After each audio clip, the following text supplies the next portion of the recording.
नमस्कार, जय हिंद साथियों। अगर आपने भी यूपी होमगार्ड का एग्जाम दिया है तो आज आपको इस वीडियो में सारी कहानी ए टू जेड समझ में आ जाएगी। आपकी फाइनली कट ऑफ कितनी जाएगी, कितने बच्चों को फिजिकल के लिए बुलाया जाएगा और किस शिफ्ट को कितना नॉर्मलाइजेशन मिलेगा, पूरी जानकारी इस वीडियो में आप सभी को मिलने वाली है। तो सभी साथियों से कहना चाहेंगे वीडियो को अंत तक देखिएगा, क्योंकि इस वीडियो में होमगार्ड को लेकर के सारी चीजों को अच्छे से कवर किया गया है। ठीक है, आइए आप सभी के साथ में पूरी जानकारी को साझा करना चाहेंगे। तो यहाँ पर आप सभी थोड़ा ध्यान से देखें। यूपी होमगार्ड परीक्षा विस्तृत विश्लेषण 2026 में जो हमारी परीक्षा हुई है इसके विषय में देखें आप।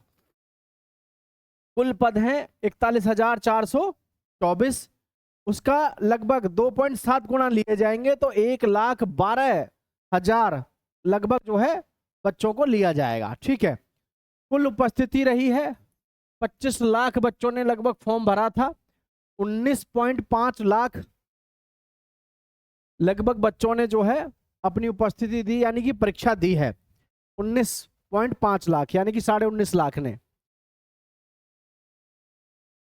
तिथियां और शिफ्ट, ठीक है, शिफ्ट फर्स्ट मॉर्निंग शिफ्ट यानी कि 3 शिफ्टों में हमारा पेपर हुआ है 25, 26 और 28 को। ठीक है, और जिसमें कि आप सबको पता है फर्स्ट शिफ्ट हुई है, सेकंड हुई है और थर्ड हुई है। ठीक है, तो इनको देखें आप ध्यान से।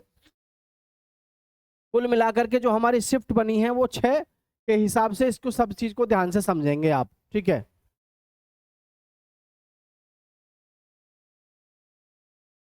तो यहां से आप पहले इस चीज को देखें। जो पेपर का स्तर है वो यूपी एसआई के जैसा रहा है, उत्तर प्रदेश पुलिस में एसआई जैसा रहा है। ठीक है, यूपी होमगार्ड भर्ती एक यहाँ नजर डाल लेते हैं छोटी सी, इस नजर को इसको भी जरूर देखें आप ध्यान से थोड़ा सा। यूपी होमगार्ड भर्ती का रिजल्ट का इंतजार कर रहे लाखों युवाओं का इंतजार कुछ ही दिनों में समाप्त होने वाला है। यूपी होमगार्ड भर्ती का रिजल्ट का इंतजार कर रहे लाखों युवा बच्चे कुछ ही दिनों में समाप्त होने वाला है, क्योंकि भर्ती बोर्ड की तरफ से पूरी प्रक्रिया हो चुकी है। सिर्फ रिजल्ट ऑफिशियल वेबसाइट पर अपलोड करना बाकी है। कुछ प्रक्रिया के कारण रिजल्ट अभी तक पब्लिश नहीं किया गया है, लेकिन जल्द ही बच्चों का इंतजार समाप्त होने वाला है। 75 जिलों का रिजल्ट जारी किया जाएगा इस महीने में। जून 1 लास्ट सप्ताह तक, है ना, या लास्ट सप्ताह तक फिजिकल ग्राउंड तक तैयार करने का प्रोसेस चालू हो चुका है। रिजल्ट के बाद बच्चों का फिजिकल भी जल्द कराया लिया जाएगा। मतलब जून के लास्ट तक इनका पूरा प्रोसेस फुल हो जाएगा, है ना। जब जून तक पूरा प्रोसेस फुल हो जाएगा तो इसका मतलब बहुत ज़्यादा समय लगने वाला है नहीं। वो कोई आपने एक न्यूज़पेपर की कटिंग देखी थी, लोग दिखा रहे थे, हमने तो नहीं दिखाया उसको, कि जी अब जो है आपका सितंबर में रिजल्ट आएगा। तो देखो उसमें जो कटिंग थी उसमें वो किसी ने अपने आप से ही लिख रखी हो शायद, क्योंकि जो हेडलाइन बनी हुई होती है अखबार में कहीं बीच में तो उसके विषय में जिक्र होना चाहिए कि नहीं होना चाहिए, कहीं जिक्र ही नहीं था। तो ये चीज़ें आपको ध्यान रखनी है कि बहुत सारे लोग हैं ऐसे जो फालतू की खबरें आपको दिखा देते हैं कई बार। ठीक है, तो ऐसी चीज़ों पे ध्यान नहीं देना होता है। नॉर्मलाइजेशन कितना मिलेगा किसको, अब इस चीज़ को ध्यान से थोड़ा सा अगर हम देख लें तो सारी कहानी समझ में आ जाए। 25 अप्रैल को शिफ्ट फर्स्ट है, शिफ्ट सेकंड है। ठीक है, देखें ध्यान से। 26 की फर्स्ट है और ये सेकंड है। 27 की फर्स्ट और ये सेकंड है। इसमें अगर हम देखें सही तरीके से तो इसमें क्या है, जो ये शिफ्ट है हमारी, इनमें इंक्रीमेंट जो देखने को मिलेगा 8 से 10 नंबर का देखने को मिलेगा, 8 से 10 नंबर का देखने को मिलेगा। जबकि 26 की जो शिफ्ट रही है फर्स्ट और सेकंड, इनमें लगभग 5-6 नंबर का ही आपको देखने को मिलेगा। यानी 25 अप्रैल को जो पेपर था वो टफ, उसका लेवल टफ था, उसमें आपको ज्यादा नॉर्मलाइजेशन मिलने की संभावना है, 8 से 10 नंबर। और एक बात आपको सबको पता है, पेपर का लेवल तो इसमें कोई शक नहीं है बहुत तगड़ा था, बहुत टफ था पेपर का लेवल। पेपर का लेवल बहुत टफ था, जिसके चलते हमको और आपको सबको ये भी पता है कि जी मेरिट कम जाएगी, है ना। तो 26 शिफ्ट जो थी आपकी, इसमें आपको 5 से 6 नंबर का नॉर्मलाइजेशन मिलना चाहिए। और जो 27 में है इसमें आपका जो नॉर्मलाइजेशन बन रहा है 27 में आप देखेंगे 7 से 8 नंबर का। ठीक है, यानी कि जो सबसे टफ शिफ्ट है वो 25 अप्रैल है। तो जितने भी बच्चे 25 अप्रैल में दे के आए हैं नीचे कमेंट जरूर करिएगा और बताइएगा हमें कि आपके कितने मार्क्स हैं, यानी कितने प्रश्न आपने एग्जैक्ट सही किए हैं। ठीक है, तो नॉर्मलाइजेशन का यही लगभग में रहेगा, बाकी परेशान होने की कोई जरूरत है नहीं। ठीक है, परीक्षा में आपके जो रो मार्क्स होंगे इस चीज को भी थोड़ा ध्यान से देखें, ये बहुत जरूरी चीजें हैं।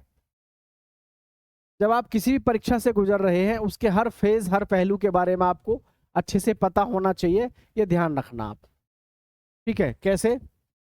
परीक्षा में आपके रो मार्क्स, रो स्कोर 45 थे और नॉर्मलाइजेशन के बाद आपके 10 अंक बढ़ गए, तो आपका नॉर्मलाइज मार्क्स 55 यानी 45 प्लस 10 55 हो जाएगा।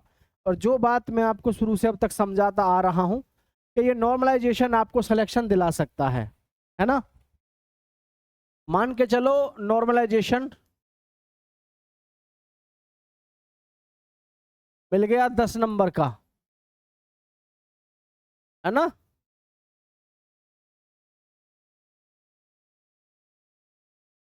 ठीक है, 10 अंक का, किसी बच्चे के हैं 35% ठीक है, 35 अंक हो या 35% एक ही बात है। उसको 10 और मिल गए तो उसके कितने हो गए? 45। तो ये अगर बच्चा एससी का है एसटी का है तो इसका तो आराम से सिलेक्शन हो जाएगा, है कि नहीं। इसका सिलेक्शन क्यों हो जाएगा? क्योंकि पेपर का जो लेवल है बहुत टफ है, आपको भी पता है, हमको सबको पता है कि पेपर का लेवल वास्तव में टफ है। और जब पेपर का लेवल टफ है तो ऑब्वियसली आप सब समझ सकते हैं कट ऑफ जो स्टार्ट होगी वो कम पे ही होगी। तो नॉर्मलाइजेशन के जो मार्क्स हैं ये आपको सिलेक्शन दिलाने में बहुत बड़ी मदद करेंगे, समझ पा रहे हैं? बहुत बड़ी। हाँ जी,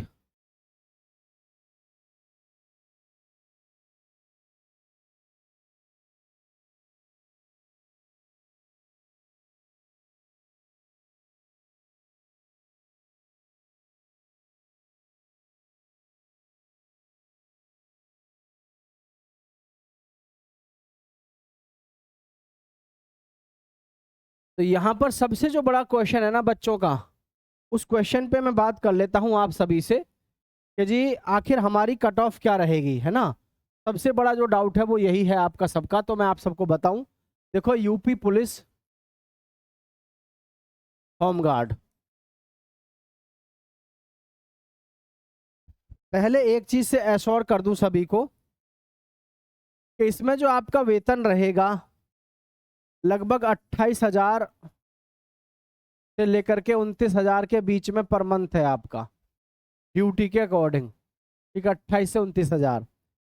सबसे बड़ा फायदा घर से आना, घर से आना व जाना आपका रहेगा, घर से आना व जाना रहेगा, घर से आना व घर से जाना रहेगा। इस ड्यूटी में सबसे बड़ा फायदा ये है। तो बहुत सारे लोगों को ऐसा लग रहा था कि जी हमारी कट ऑफ क्या रहेगी। तो देखो, यूपी होमगार्ड में एक बात ध्यान रखना, जो एससी है, एसटी है, ईडब्ल्यूएस है, ओबीसी है और जी जो जनरल है, इनकी कट ऑफ को लेकर के ये सस्पेंस सबके दिमाग में लंबे समय तक चलेगा कट ऑफ को लेकर के। लेकिन मैं पहले ही बता चुका हूं कि कट ऑफ ज़्यादा नहीं जाएगी। जैसे एससी की लगभग 35 के आसपास, एससी का मतलब हो गया हमारा लगभग 42 के आसपास से शुरू होगी।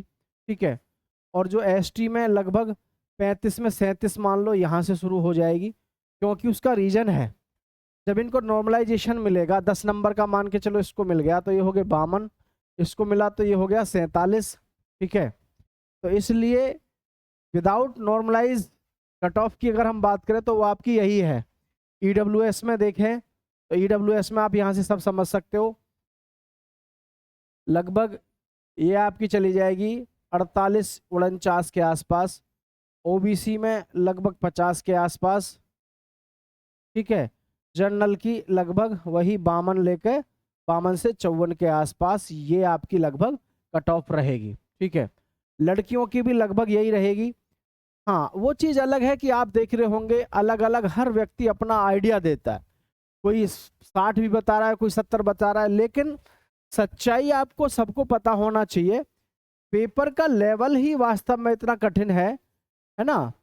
पेपर का लेवल इतना कठिन है कि यूपीएसआई में भी आदमी कम से कम उसको ये तो रहता है कि हाँ भी मुझे यूपीएसआई के लेवल पे तैयारी करके जानी है, अच्छी तैयारी करके जानी है। लेकिन होमगार्ड में तो किसी ने सोचा ही नहीं था कि हमको इस तरीके की तैयारी करके जाना पड़ेगा। और इसमें तो ज़्यादातर जो बच्चे एग्ज़ाम दिए हैं वो ज़्यादा दिए हैं जो बेचारे साइड में कोई ना कोई काम कर रहे हैं कहीं पे रह के। बहुत ज़्यादा पढ़ने वाले जो बच्चे हैं उन्होंने तो बच्चों ने ज़्यादा एग्ज़ाम दिया नहीं है। ठीक है, तो आप सभी को मैं यही कहना चाहूँगा कि आप कहीं से भी हैं, आप नीचे कमेंट में अपना स्कोर एक बार बताइएगा। रिजल्ट की मैं आपको बता दिया, सितंबर का वो आंकड़ा सही नहीं है क्योंकि रिजल्ट इसका जल्दी ही आएगा। ठीक है, तो सभी साथियों को मैं यही कहूँगा, नीचे कमेंट में जरूर बताइए आपका स्कोर क्या है और आप कहाँ से हैं। ठीक है, आप सभी का बहुत बहुत धन्यवाद। जय हिंद, जय भारत साथियों।